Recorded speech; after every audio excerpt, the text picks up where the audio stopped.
Et donc, on va passer au troisième sujet de la soirée. Et on va s'intéresser à une franchise floridienne florissante cette saison. Champion pas du tout. Champion de la conférence Est, c'est ça ce que je voulais dire. En 2020 dans la bulle, ils se sont repris avec la signature de Kyle Lowry. Je ne vais pas vous refaire l'histoire parce que vous connaissez le Miami Heat. On voulait absolument en parler puisque c'est une équipe sérieuse de la conférence Est qui a beaucoup d'espoir. C'est un gros collectif. Il se passe pas mal de choses aussi en interne, notamment la re-signature probable cet été de Tyler Herro, qui pourrait signer un contrat à la hauteur de Jaylen Brown. Donc on parle de 106 millions sur les 4 prochaines saisons. Est-ce qu'il le mérite? C'est une question qu'on va se poser. Alors d'abord, je vais avoir votre premier avis sur Miami. Franchement, ils sont en ordre de marche. Ils avaient très bien commencé cette saison, tu t'en souviens? Ils vont faire peur à tout le monde, non, pendant les playoffs? Ouais, je suis content. Moi, j'aime beaucoup cette équipe. Ils m'avaient régalé dans la bulle. J'avais l'impression qu'il s'était passé quelque chose dans la bulle. Et, ils étaient arrivés en finale. Ils avaient été vaillants en finale face aux Lakers. Et contrairement aux Suns, ils n'ont pas réussi à capitaliser l'année d'après, qui était une année bizarre, qui a enchaîné très tôt. On se souvient, ça s'arrêtait en octobre. Ils ont repris en décembre. Bref. Peu importe. Et l'année dernière, ils passent un petit peu au travers de leur saison. Ils font un premier tour de playoff où ils se font démonter par les Bucks. Et puis s'en va. Ben finalement, eux, il leur a peut-être fallu cette année un petit peu de transition. En tout cas, je reste persuadé qu'ils capitalisent malgré tout encore sur ce run de play-off dans la bulle et qu'aujourd'hui, en plus, il s'est greffé des choses et qu'arrive à maturité, tu l'as dit, des mecs comme Tyler Herro, l'arrivée de Kyle Lowry qui amène des choses et je trouve cette équipe-là armée, dis-moi ce que tu en penses Thomas Laroukis, qui sont armés pour répondre à tous les problèmes que peuvent leur poser leurs concurrents directs à l'Est. Ouais, Miami, c'est surprenant parce qu'on ne parle jamais d'eux. Et pour moi, c'est une équipe en mission qui fait sa petite saison tranquille. Ils ont des blessés, mais on ne les entend pas parler, on ne les entend pas chercher d'excuses. Ils maintiennent le cap depuis le début de la saison, malgré les blessures. C'est là aussi qu'on voit... Pour moi, une bonne équipe, c'est une équipe qui arrive à produire un beau jeu, même avec des absents. C'est-à-dire qu'ils gardent une ligne de conduite. Et ils sont toujours à un niveau, on va dire, minimum. Et c'est ce qu'ils font depuis le début de l'année. Ils sont premiers à l'Est. Personne n'en parle. Franchement, honnêtement, j'en entends jamais parler. Très peu, mais nous les premiers. Hein. Donc, ils sont dans leur plan. Eux, je pense que ça leur va. On parle pas d'eux. Ils sont en mission. Ils savent où ils veulent aller. Et voilà, ils sont équipés cette année peut-être pour créer un peu la surprise. Surprise ou pas, je sais pas si on peut appeler ça une surprise. Quand t'es premier de la conférence Est... Oui, mais au début de l'année, voilà, on vrai. avait des interrogations par rapport à l'année dernière. Et voilà, en tout cas, ils sont au rendez-vous cette année. Et c'est une équipe plaisante à voir jouer. C'est toujours une équipe plaisante à voir jouer. Vous avez raison. Je suis allé regarder quelques stats sur les stats avancées. Donc tu l'as dit, un premier, c'est serré pour la première place de la conférence Est. Je me suis j'ai voulu un peu comparer leur année où ils vont, c'est la bulle et tout, mais l'année où ils vont en finale. Ils sont à 98 de pace à l'époque, 112 d'offensive rating et 109 de defensive rating. L'année dernière, ils ont eu du mal à digérer. Ils étaient très fatigués. Je pense qu'ils n'ont pas réussi à bien gérer physiquement l'intersaison. On avait tous la sensation qu'ils étaient cramoisis l'année dernière. Le statut aussi, peut-être. Ouais, sûrement le statut, mais physiquement, l'enchaînement, et les cœurs sont morflés aussi. Hein. C'était très dur pour tous pour répondre justement à l'exigence de la de la NBA à 82 matchs. Ils sont passés, par exemple, de 98 de pace à 96, 111 donc en offensive rating, et surtout, ils encaissaient 2 points de plus au defensive rating. Et bien là, hop, tout s'est restabilisé. Ils sont à 108 de defensive rating, et on parlait des Warriors tout à l'heure, premier de la NBA, ils sont à 106. Donc évidemment, défense de fer. Et pourtant, cette saison, ils ont eu plein de blessés. Butler n'a pas été là, Adebayo n'a pas été là, Kyle Lowry a manqué plein de matchs, et pourtant ils ont continué à performer. Alors ils ont évidemment des défaites, ça. On peut penser ça à la défaite là contre Phoenix. Avec le retour de Devin Booker, mais c'est une équipe pour laquelle on a la sensation qu'ils vont être prêts au moment idoine. Il avait prouvé il y a 2 ans contre les Bucks. Ils se sont fait facer contre les Bucks parce qu'ils étaient en mission. Mais là, par exemple, si je devais me projeter sur une série, je donnerais peut-être l'avantage aux Bucks, mais pas du tout étonné si Miami passait, quoi. Mais ils peuvent jouer tous les baskets. Et c'est une des rares équipes en NBA qui, même avec l'absence on a parlé dans une autre vidéo des Warriors, ou sans Draymond Green, on avait du mal à retrouver un petit peu cette justesse, ce rythme qu'avaient les Warriors. Et Miami, cette année, on l'a dit, Adebayo absent, Lowry absent, Butler absent, c'est pas, ils ont toujours ce socle défensif déjà, quoi qu'il arrive. Et en plus de ça, en attaque, quand Jimmy Butler est pas là, c'est pas grave, ils arrivent à trouver de l'ISO avec Tyler Herro. Ils ont toujours ce passing game pour aller trouver Duncan Robinson dans des tirs. Ils seront toujours aussi bons sur pick and roll avec Kyle Lowry ou Jimmy Butler ou Tyler Herro. À l'intérieur, ils ont quand même Adebayo. Quand il est là, c'est une belle usine à gaz. Deadman en rotation, c'est cool. Quand il y en a des deux qui est blessé, ils envoient Yurtseven, alors qu'il joue quasiment pas, mais quand il joue, il fait des 15-15. je me suis dit, et défensivement, je te dis, ils ont récupéré PJ Tucker qui leur fait du bien. Défensivement, ils peuvent l'envoyer sur n'importe qui. En fait, moi, je vous pose la question. Aujourd'hui, c'est quoi le point faible de Miami? Ils n'ont pas de point faible. Franchement, moi, je trouve qu'ils n'ont pas de point faible. On va accueillir Morgan. Salut Morgan, auditeur qui veut parler de Miami, et il a bien raison. Salut Morgan. Salut tout le monde, comment ça va? Salut Morgan. Ça va Salut tranquille Morgan. Tranquille la famille? Ça va très bien. Alors, oui, dis-nous pardon. J'ai bien rigolé avec la séquence précédente, donc il faut, tu il te faut fous que la j'en gueule de parle. Gustave. C'est pas sympa pour Augustin. Bravo. Non, j'ai bien. Bel esprit Morgan. Non, Pour la première. J'ai bien rigolé. J'ai bien rigolé parce que surtout, je sais pas comment vous êtes parti de tout ça pour en revenir à faire 10 minutes là-dessus. Surtout que vraiment, genre, c'était random. Par contre, il y a 50 personnes qui ont rejoint le Discord, donc vous aurez du pain sur la planche pour les prochains jours. Ah merde, c'est vrai? Il y a plein de gens qui voulaient en parler? Il y a tout le monde, ouais. On va s'organiser. Écoute, de toute façon, on n'a rien à faire la semaine. On va trouver un deuxième jour pour que Yanis puisse nous appeler déjà. Et puis qu'ensuite, on puisse parler d'amour. Alors, est-ce que tu peux répondre à la question d'Erwan? Est-ce que, d'après toi, cette équipe a un point faible? Oui. Ah, lequel? Lequel, c'est qu'ils ont très peu joué ensemble et qu'on sait très bien qu'il y a parfois les boutons on-off, c'est un peu risqué. Et que ça change un peu tout l'écosystème quand les 4 rejouent, c'est-à-dire que Tyler Hero on le rebalance en 6, est-ce qu'on refait jouer Game Beat Cent, etc. Donc il y a une petite dynamique à remettre en marche, même si les joueurs se connaissent tous très bien, il n'y a que Kyle Lowry qui est rentré là-dedans. Donc il faut voir si, face à des équipes comme par exemple les Bucks, parce que c'est l'équipe c'est notre ennemi un peu avec ce qu'ils ont fait l'an dernier, si les Bucks ils vont être faciles à bouger, parce qu'en face ils ont gardé un effectif qui est quand même assez similaire à celui de l'an dernier. Alors PJ Tucker. Ouais, PJ Tucker, mais il est moins. Ça change beaucoup de choses, mais je le trouve moins impactant cette année avec lui parce que peut-être qu'il est mieux entouré que l'an dernier. On sentait que la défense il pouvait vraiment aider défensivement certains trous que malheureusement ne pouvait pas combler Giannis. On en reparle en playoff quand il faudra s'envoyer sur Durant ou d'autres. Tu verras que ton PJ Tucker, tu vas le retrouver. Là, en saison régulière, il n'a pas eu l'occasion de s'envoyer. Tu vois, comme il dit Thomas, on en parle moins du hit, donc on fait moins attention. Moi, je reste persuadé que PJ Tucker, c'est une très bonne pièce et qu'en playoff, il sera capable de rééditer ce qu'il a fait la saison dernière avec les Bucks. J'ai pas de doute là-dessus.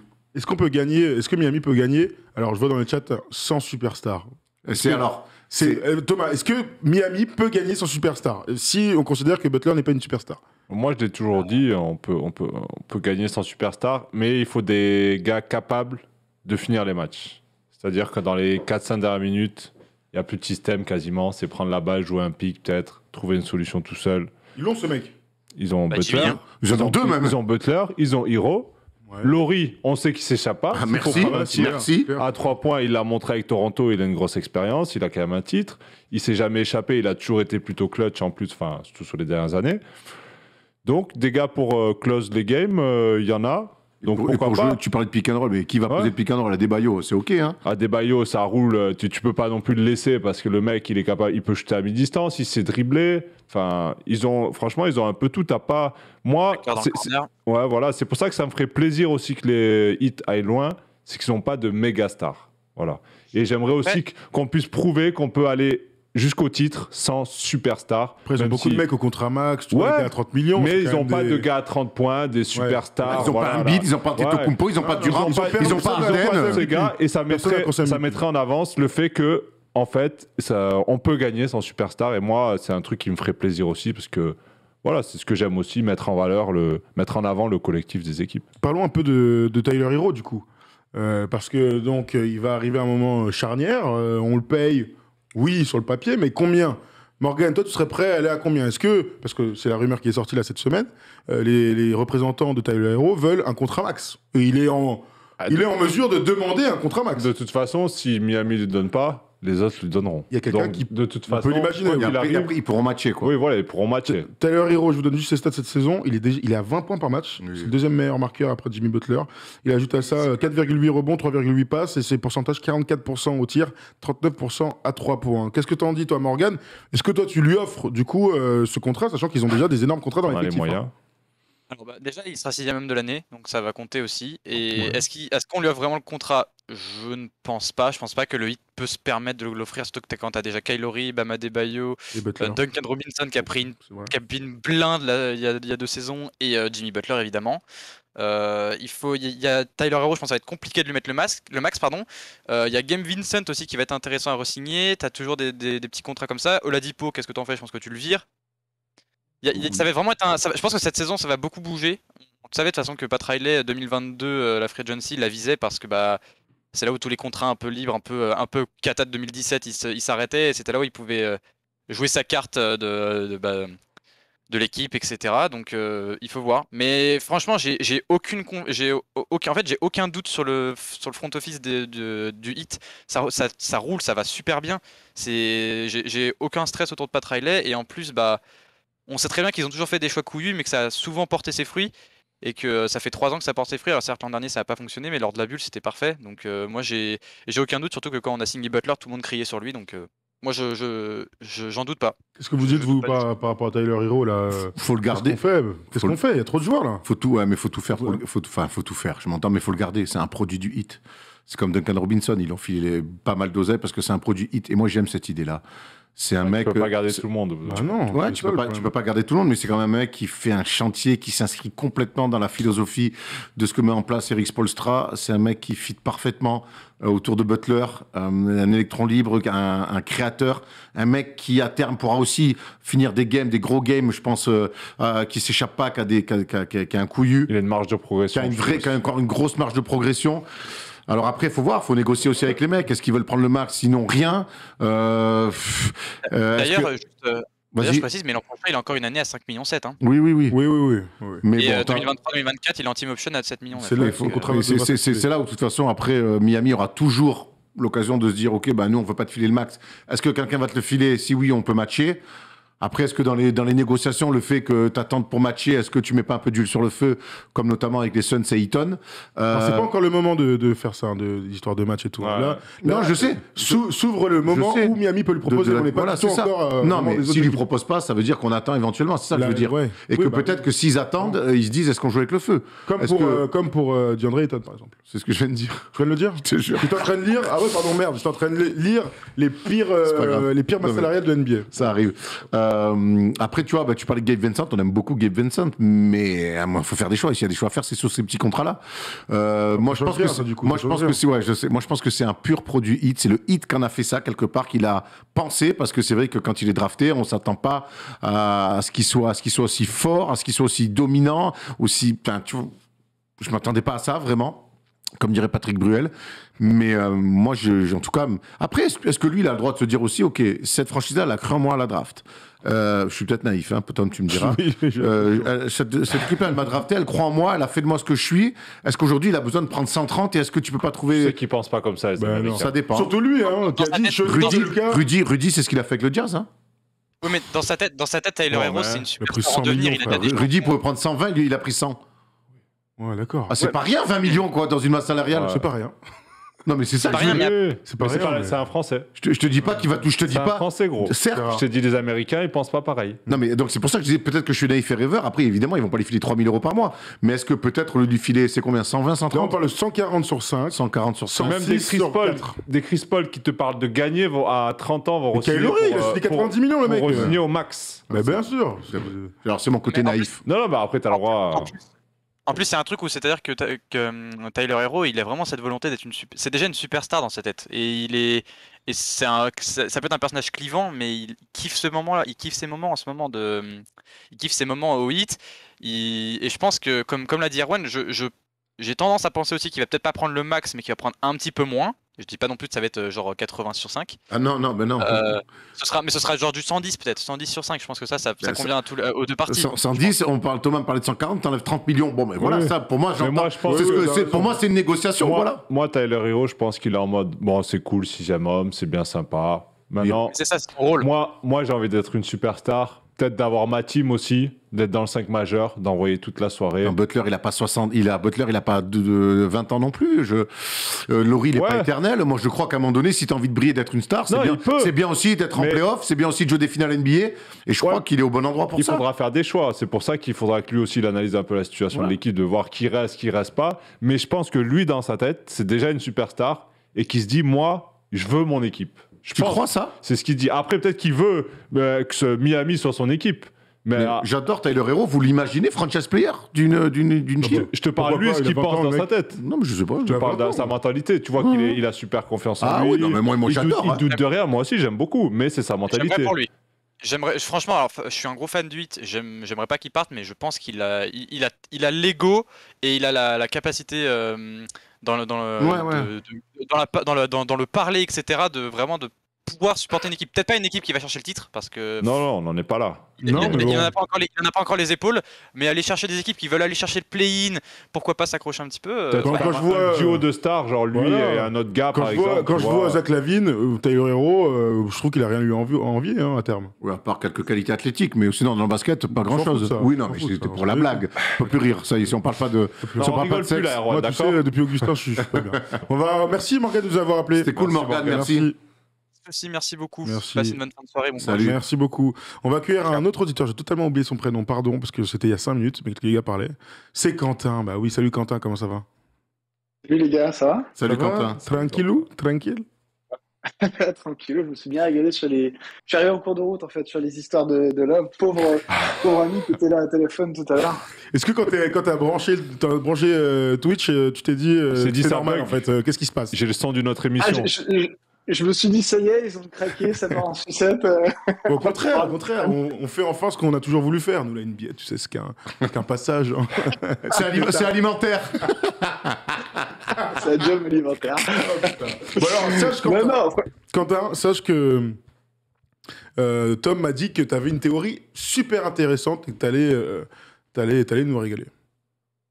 Je sais pas si c'est une théorie intéressante, mais effectivement, cette équipe du 8 me fait penser à une autre équipe que j'ai beaucoup suivie il y a quelques années, à vos débuts d'ailleurs. C'est les Spurs des années 2010. Alors, je vais expliquer un peu pourquoi. On a un coach qui est en place depuis longtemps, qui a des fondamentaux. On a un coaching staff qui sort des joueurs. Tyler Hero, dont vous parliez tout à l'heure, par exemple.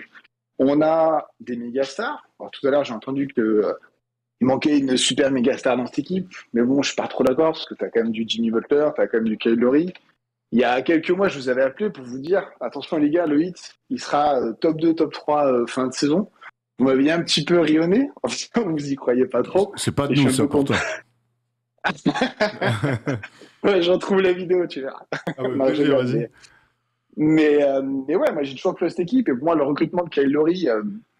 c'était un des meilleurs recrutements de l'été parce qu'il vient renforcer justement ce côté équipe bien construite, intelligente, bien coachée, qui fait pas de vagues, dont on parle pas, qui bosse dans son coin. Et les Spurs, je sais pas si vous vous rappelez, mais 2013-2014, c'était exactement ça. C'était derrière, il n'y avait pas de méga star. D'ailleurs, on avait Tipeee qui était très fort, puis après c'était Kawhi qui avait été MVP en 2014. Mais il n'y avait pas une gigastar qui sortait du lot. Mais après, c'était une équipe qui connaissait la chanson aussi, avec des mecs qui avaient tout gagné déjà. Ça peut jouer, là. Qui a gagné dans l'équipe, là? Ils sont les Duncan, Ginobili, Parker, leur vécu. Tu vois? Attends, je suis d'accord avec toi. Mais Quentin, ceci dit, je te dis ça, mais moi je te suis à 200% sur ta théorie. Hein. Mais par contre, quand on dit pas de superstar, c'est pas pour manquer de respect à Lowry ou Butler. Superstar, c'est être en course pour le MVP. Moi, voilà, c'est exactement. Voilà, on fait le top 5 MVP, il n'y a pas un mec du 8. Et bah 2013-2014, t'as aucun gars des Spurs. Oui, non, mais moi j'entends ta théorie. T'avais Tipeee, il était top 3, top 4 MVP en 2012. Bon bah, ah oui. Mais attends, je regarde. Ah ouais, 2012. Je regarde parce que ça m'intéresse. 2014, NBA vote. Et attends, je vais prendre. C'est 2013-2014 en vrai, mais vas-y, je regarde 2014 pour voir. KD, LeBron, Blake Griffin, Joakim Noah, James Harden, Stephen Curry, Chris Paul, Ed Jefferson, Paul George, LaMarcus Aldridge, Kevin Love, Tim Duncan. Et Tony Parker en 12e. Taille 12e, c'est ouf. Ouais, c'est ouf. Donc c'est pour ça que moi, ils me font penser à eux. Alors après, je suis d'accord avec vous, bien sûr, ils n'ont pas encore tous les champions. Ils en ont un pour l'instant. Non, mais ils ont un coach, par contre. Le coach a gagné. Voilà, et la franchise. La franchise. Ils n'ont pas été N'oubliez pas qu'il y a tonton Pat en haut. La culture de la gagne, exactement. Exactement, c'est exactement ça. sont pas premiers pour rien. Ils ont une assise défensive. Ben voilà. Ils ont une assise défensive de malade. Et ils ont les gars qui peuvent faire la différence en playoff. Ah, mais ils vont être clairement là. De toute façon, pour les sortir, ça va être un enfer. On va pas se mentir. Et je pense pas qu'il y ait quelqu'un qui va leur mettre 4-0 ou qui va se dire cool, on prend on tombe sur le hit. Les hits, t'as Hero qui arrive du banc, tu tapes à Adebayo, après t'as Deadmon qui arrive derrière, t'as PJ Tucker, laisse tomber. Enfin, ça va être un enfer ça va être des énormes séries et je pense qu'ils seront pas, ils vont casser les couilles à tout le monde. Voire plus. Ouais, voire plus, bien sûr. Ouais, et puis je pense qu'ils vont être un peu comme les Bucks l'année dernière, c'est-à-dire qu'ils sont dans l'ombre. On les entend pas, on parle pas de. Ça bénéficie toujours, ça. Quand t'es une équipe qui meuse depuis 3-4 ans ensemble, ça t'enlève de la pression, mais la pression est sur les Nets, la pression est sur les Sixers, avec le transfert. Sur les Bucks, c'est ce qui va faire doubler ou pas, et eux, ils sont pas dans la discussion, ils sont pas dans la pression. Toujours un plus à prendre. Alors, oui et non. Oui, t'as raison, parce qu'on en parle moins, et que Miami, mine de rien, c'est le bling-bling et tout, mais quelque part, leur équipe, t'as raison, ils sont dans leur coin. Je suis désolé, Miami se font sortir au premier tour, c'est une catastrophe. Hein. Ah oui, bien sûr. D'accord, donc la pression, ils n'ont peut-être pas médiatiquement à nous en France.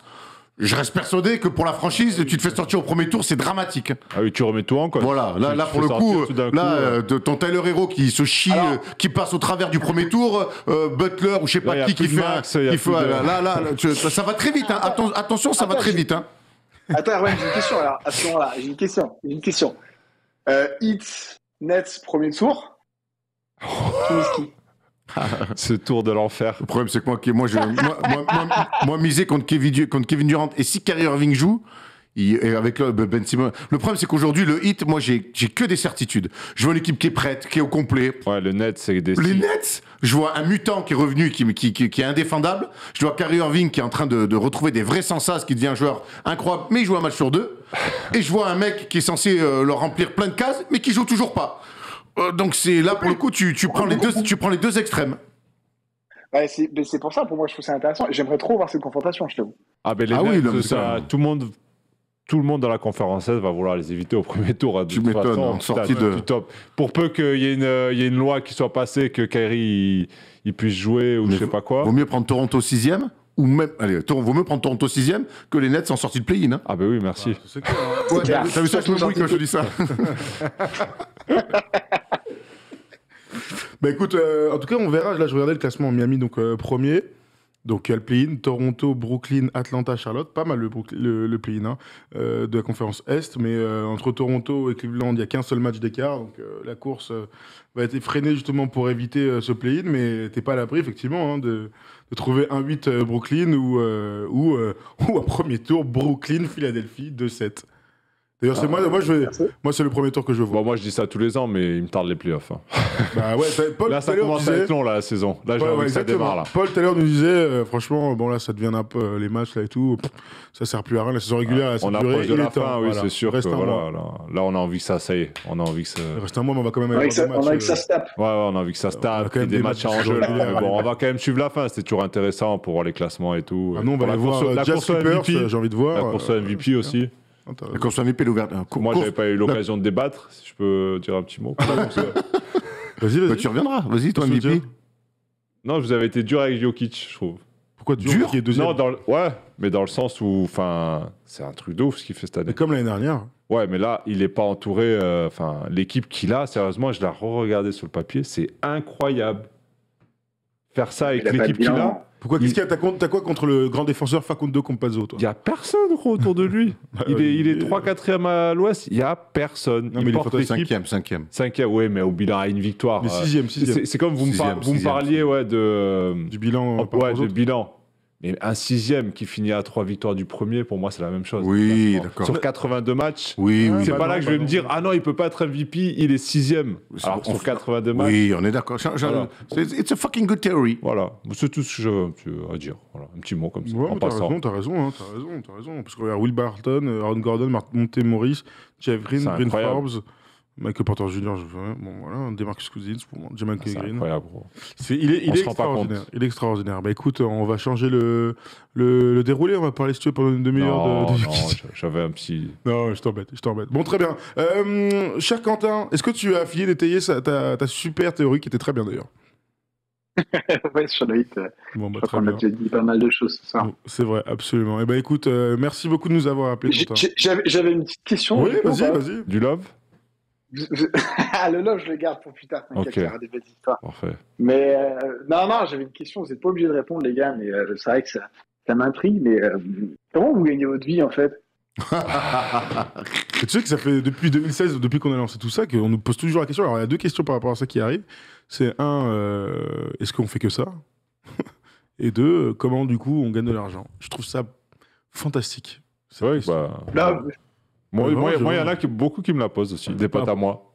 Ça Sur vous. intéresse vraiment tout le monde. Bah ouais, les gens sont attends, curieux. C'est la on curiosité. sait que t'as un salaire à 6 chiffres à Malakoff, alors ça... Oh putain, si Là, seulement. si hein. tout le monde est au courant, maintenant, merde, je vais devoir le déclarer au fisc et tout, c'est relou. Entre ça et Paris, t'as ouais, lâché là, beaucoup je de suis- trucs. Hein. Non, mais écoute, tout ce qu'on peut te dire, Non, c'est mais que. blague à part. Non, mais je sens que c'était pas une blague que tu voulais. Bah, moi, je peux répondre à leur place. Ils bossent tous les jours, super dur. Moi, je les vois, ils charbonnent depuis très longtemps maintenant en plus. C'est vrai. Donc voilà, Vraiment. après, c'est des sponsors, Non, c'est moi, des je- trucs, moi, je- c'est je- des- je- je- c'est je- des vues, je suis président c'est une communauté. C'est Voilà, ça, mais- c'est du boulot de la en tout cas. communauté so- Non, mais en plus, on n'a Ah, bah pas ça- du tout à. Pardon, oh putain, j'ai été. Oh la vache. C'est Poutine. Oh là, Pardon. quand ça parle d'argent, J'ai là, rien ça de grave. pousse. Non, mais en plus, on n'a rien à cacher, mais il y a un écosystème aujourd'hui qui Oui, voilà. qui permet à plein de gens d'avoir des super projets comme Après, le en France, nôtre. c'est un peu plus tabou de Non, mais parler. c'est même pas une question, je vais pas donner des chiffres. Non, mais non, je dis pas juste de que chiffres, l'écosystème existe maintenant. Bah, tu Donne vois des bien. chiffres. Mais, comme si moi je faisais pas partie Non, du non, truc. non, mais en fait, voilà, moi, je suis content. Je suis vraiment content Sachant que que- des mecs comme vous, Bah, c'est gentil. que des mecs comme vous puissiez. Bah là, moi, ça fait 10 ans que je vous suis, que je suis toutes les semaines au casse et tout, qu'aujourd'hui vous avez l'équipe avec tous les gars autour, avec Tom, avec Polo. Et c'est cool que vous arriviez tous à Vidéo de Passion. Franchement, c'est génial. Vous nous faites kiffer, les mecs, vous nous faites rêver. On peut le temps de le dire, mais les 2 dernières interviews, je les ai trouvées d'une grande qualité avec C'est gentil. et l'interview avec Evan. Donc, franchement, continuez. Bah, c'est gentil, merci beaucoup. Mais sache en tout cas que maintenant, on est quand même 7 à temps plein. Peut-être attends. Et bientôt c'est- 8. C'est une belle petite entreprise. 7 à temps plein et on est même plus parce qu'il y a plein de pigistes qui viennent pour toutes les autres émissions. Donc voilà, comme ça on se la pète. Va falloir penser à payer Doué aussi, en tout cas. Ah oui, avec Putain, grand plaisir. Doumé, on va pas le payer parce qu'il faut pas abuser, mais Doumé il mérite largement un pull au moins. D'ailleurs, je sais pas s'il est là, mais clairement, Ouais, t'as j'ai vu, raison, t'as raison. j'ai vu dans la room. Ah bon, bah très bien. Bon, en tout cas, si t'as d'autres questions gênantes comme ça, Quentin, tu rappelles quand tu veux. Et puis, on se fera un plaisir de botter en touche. Voilà. Puisque, comme dit Thomas Larokis, l'argent, ça met mal à l'aise. D'accord. L'argent ne fait pas le bonheur, voilà. L'amour, en revanche. Ah oui, Hein, Juan? l'amour, c'est le Qui top. t'écrit là? Alors putain, j'allais vous le dire. J'écris à Thomas, mon gars de Nantes, qui est un lebron sexuel de Oh l'espace. là là. Et on va faire une vidéo. Je vais faire une vidéo. Mais tu veux c'est pas un qu'il- an. Il m'envoie que des stats. Mais il n'y a plus de débat. LeBron, vous êtes ridicule. LeBron, c'est le coach. Mais gros, tu passes tous les 2 jours, tu m'envoies des stats pour me dire pourquoi tu as autant besoin d'insister. Et je me suis fait cette réflexion. Je me suis dit que les fans de LeBron qui pensent que c'est le GOAT, et ils ont le droit de le penser, ils ont ce besoin d'aller te convaincre. Mais non, tu comprends C'est pas. la nouvelle génération. Mais c'est un. Juan. Non, mais lui, il est pas une nouvelle génération, il a notre âge. Ah merde. Thomas, il a Alors, 40 ans. C'est incompréhensible. par Non, contre. non, non. Je veux bien que les jeunes soient. Ouais, il Non, est mais pas- c'est un délire. C'est un délire. Si tu veux, la semaine prochaine, il a qu'à nous appeler. Ah non, non, non, non, Ah, non. attends, Ah, non, il va je- pas lâcher l'affaire. Eh, je vais te dire, on a fini sur Miami. Hein. Tu peux couper le rec, hein, Polo. Hein. Pff, alors là, de toute façon, ça part à volo cette émission.